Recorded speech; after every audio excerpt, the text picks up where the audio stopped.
This is Johnem Kim and Deborah, his wife. We've known each other for how long? We met at... I was trying to figure out which U.S. Open that you were at. That was 2018. Okay. That was my first and only U.S. Open. Okay. You've probably been to a couple of them, right? That's when I first met you in person, right? Yes. And we've been in touch ever since, just over the internet, and now we're here in the Czech Republic. So, why are you here? So a friend of mine, Terry Creamer, suggested this event, and it was a nice change. We primarily compete on the NASCAR circuit in the States, but we want to do some more international traveling, and he said, hey, you got to check out this Prague thing. And so, and then after I looked into it, and it was a great thing to do, and I remembered you. I said, hey, wait, I got a friend over there, right? So that was good. And funny thing is, then I thought it was just going to be Deborah and I coming over here, but when I mentioned in my school back home that we're going to be making this trip, I all of a sudden had a bunch of my people who popped up and said, hey, we're going too. And I think I told you yesterday, one of my girls, this was her very first competition ever, but she just wanted to come to Prague and see the city. So, and she won. Yeah. She's a world champion now. That's great.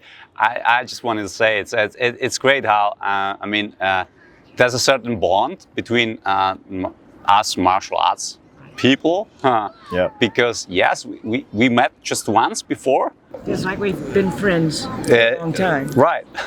Well, yeah, that common background is what makes it happen. And that's what I love about. And one thing I wanted to say is when I met you, and I've met some other people that have come over to the U.S. Open, I don't think not so much with you because you know your way around, you know what's going on, but every tournament, every country is the format is a little different. Like I was asking you a lot of questions about the scheduling system and checking in and how you find your updates throughout the day, and that's all different from place to place. So I don't know, when you came to the U.S. Open, it's a little bit of, hey, what do I do? How do I do this? It's very different. I make a point when I'm at any competition, when I see someone that has not maybe been there, because I am familiar with my system, I go out of my way to make sure I help them. I let them know, hey, we got to get over here to this ring. We're about to compete. Kind of what you had to do to me yesterday, right? So, and so I enjoyed being on the other end of that. It makes me really appreciate that a lot more, knowing that, we can help each other. And then when I go back to the States and we have other international competitions, that's going to make me even more seek out maybe the other martial artists are from other countries and help them out, right? So that because you never know, like I say, it'll come back to you. Like this came back to me, helping out and meeting you, and now I come to your country and you're taking care of me. So. Yeah. Okay. Thank you. So, is there anything what surprised you yesterday at the tournament? I didn't know what to expect. It was my first time with this international group, so I came in, but I was a little not surprised, but it was just glad to see the hospitality. Right from the very first moment I walked in, there was a gentleman, Martin, who was from the Tiger Club, whatever, and he must have seen me like, oh, this guy's a little confused, doesn't know what's going on. He came over and helped me, and to get checked in and to into the facility, and I appreciate that, and that was really nice. And then by the end of the tournament, we had exchanged some T-shirts and things, and so it was really nice to make those connections. And like you were saying earlier, just because the only thing you have in common is that you're a martial artist, but that's enough, right? Then you're good to go. You could sit here and just spend a lot of time with someone like that. So you spent a lot of time on the NASCAR circuit. Of course, this is probably still has always been the largest circuit for sports karate in North America, right? This was some kind of regionals maybe in America, like by the size. Is there like anything would you think these two circuits have in common? Well, I thought the level of competition was really good here. I didn't. Okay. That's one of the things I didn't know to expect. The biggest thing, like what you're talking about, I think us in the States is the younger divisions are going to be a little stronger in that they're going to be more people. Like, it's not most of the competitions we're at, the young 18 to 29, it's not uncommon to have 25, 30 competitors in those one. But I will say, since we compete in the senior group, that is, we were surprised. We had a good number of people. Really? In that fact that you're 45 and up, 55. Well, I think here it's 45 and up because in this organization, it's like that. Yes, we are able to divide even further. We have a 50 to 59, and then 60 and up. So if we combined all that, yes, we would be a lot bigger than what we saw here this weekend. But it was nice to compete with the younger guys like you. I appreciate you kicking my butt, by the way. Yesterday. It was close, by the way. Thank you.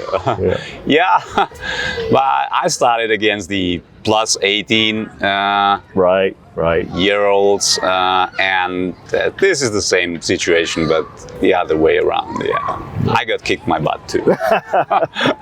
I did appreciate the fact that I saw a lot of my age and a little bit younger still stepping off into the 18-year-olds and competing. So they double competed. They competed in the younger groups and then again with their age group. But you can do that in America as well, right? But most don't. Most don't. This was a lot of courage there.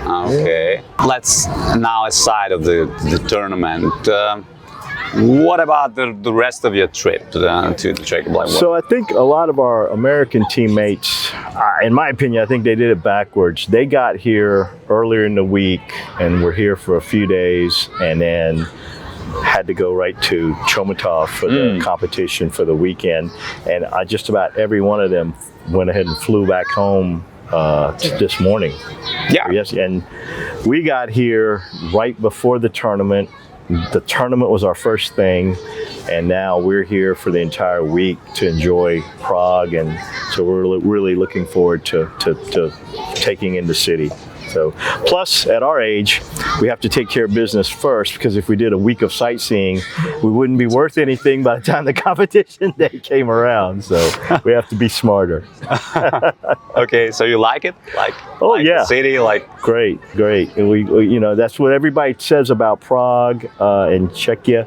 That hey, when you go there, that's the Cinderella castle, medieval, look kind of storybook place. And you're like, yeah, people say that a lot of cities, but yes, definitely it is. We were talking about you could turn north, south, east, or west, any direction in this town and see some beautiful, architecture, landscape, and some views. We are under the Charles Bridge right there. Yep. And so I think and you can tell by it gets a little crowded, right? So there's apparently a lot of people that are really wanting to come in and take a look at the city. Next thing I wanted to ask, just very briefly, your martial arts background, because you're both from Alabama, right? Yes. Yep. Born there? No, I originally started my martial arts training in 1973. Wow. And probably before you were born, right? Yes. So and it was a funny time because I was 8 years old, and okay, that's a good age to start martial arts. But back in '73, it was different. Children actually did not take. It was not heard of to take children in martial arts. It was all young men, young adults. It's just totally flipped now, right? So it's just all, when you think karate classes, they go, a bunch of little kids. They don't realize guys like us are still out here kicking. So, but yeah, anyway, I started at that age, and I was only able to start because the instructor said, okay, I will take you at 8 years old, but you will never test. You will never be able to, you can only train in the class. And which is the restrictions I had, and I went ahead and took it because I wanted to do it. Thank goodness, obviously things are different now. So, but I train in Taekwondo, and Deborah and I are both still active, and we're part of the Chomutově Association that's headquarters out of Seoul, South Korea. And and we have schools. We oversee several schools in Alabama and Texas, and so it's like a chain of schools. Yeah, small, very small. Not a McDonald's. But no. Just a few, and we enjoy doing that. And we've been enjoying competing on the NASCA circuit, and we hope to do more international travel now, of course. I say that my experience with beginning martial arts was very similar to John's, as I was a 15-year-old, but 15-year-olds weren't allowed to take either yet. You must be at least 18 years old to begin martial arts. But I snuck in the class. Was it like your lethal weapon then, or what? Well, because it was mostly veteran military that came over from the war. I see. And they wanted to only teach it was like adults. all the Chuck Norris. So most of ours were veteran military who came over that had served time in the war, and they wanted to share their experience, but only in the way that they knew that they had been trained through the military. And that wasn't appropriate for children at the time or young ones. So they would specifically say, hey, you must be 18 to train. I snuck in because I was working at the same sport facility that they were teaching. So they thought, if she's got a job here, she must be old enough. So that's how I started training in the same year that he did. So I'm a little bit older. Because I was 15 and he was 8 when we started. Okay. And after that, and I was a member of the International Taekwondo Federation at the time, which was through Chomutově as well. And just kind of never quit. I was a white belt for 3 years. He was a white belt for a little bit longer. Yeah. Wow. In a holding pattern. You don't see that today. Right. No, I was a white belt, training solid white belt for 3 years, did not want to test. I didn't care for the fighting methods that were in front of me. You had to fight hand and foot with no gear, no anything to get your belt weight, and back in those days. And one day I just got the courage and said, I'll do this. Wow. Yeah. That's interesting.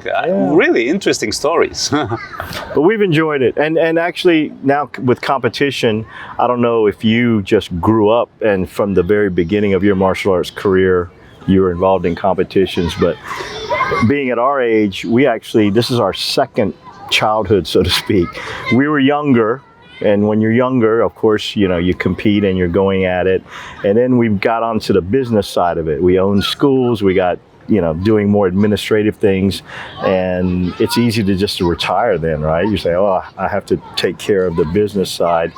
But now we're at the point where, we've kind of set that up, and we still had a desire to kick and punch. So we said, let's get back in, and we've enjoyed it. Yeah. By the way, I started competing at the age of 35. But that's a different story. So I understand you. Wow, that's so. You both are on Team AKA. Right. How did that happen? Because it's the team is based in Chicago, right? Chicago, right? Yeah. John Sharkey. There's John Sharkey is the president, and he's someone that we knew from being on the NASCA circuit. And the team dynamic is, when you think of a team, Paul Mitchell or AKA, you think, oh, some young hotshot. All right. And you don't think of, hey, a guy in his 50s, but we said, why not?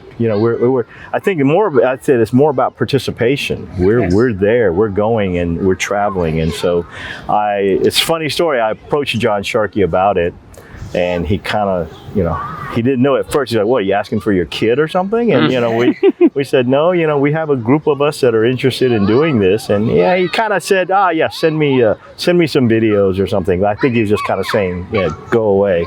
And he talked to a couple of his AKA captains. And at first they said, no, we don't want the old folks. This is not a place for them. But John thought about it, and I think he kind of said, okay, we'll give it a shot. And, greatest compliment these young guys gave me, a year after we formed the senior team, the young guys came up to me and they admitted to me, they said, I voted no to have the seniors join AKA, but I made a mistake, and it's such a benefit because it's good to have that stability. The older folks that are there to kind of help the dynamics of it. Help mentor. Yeah, we mentor and obviously too, they get to look at us and say, hey, this guy's doing it, I can still do it too. And that's the biggest thing, right? I love this approach. Yeah. So. And since then, we've seen a lot of growth in our divisions with seniors having a team member represent, and they look at that, and it's sort of an ambassador situation where you can encourage people to get off of their chairs, put their uniforms on, and get out. And we've grown. Yeah, that's how I think about it, because you're like a role model for not only the younger generations, so they can see you can still do it, right? But also for your for the people in your age, right? They can join. Right. They really can compete. Yesterday at the competition, one of the judges jumped out of her chair and she said, "Can I take a picture with all of you? I'm going to come back to competition now." Wow. So, that's motivation. I mean, that's worth it for me. No gold medal, silver. It's just getting people involved and active again. Well, definitely. And I think that's a great end of this nice conversation. Thank you. I really appreciate you doing that. And let's go and explore some of the city. We're gonna go check out this town.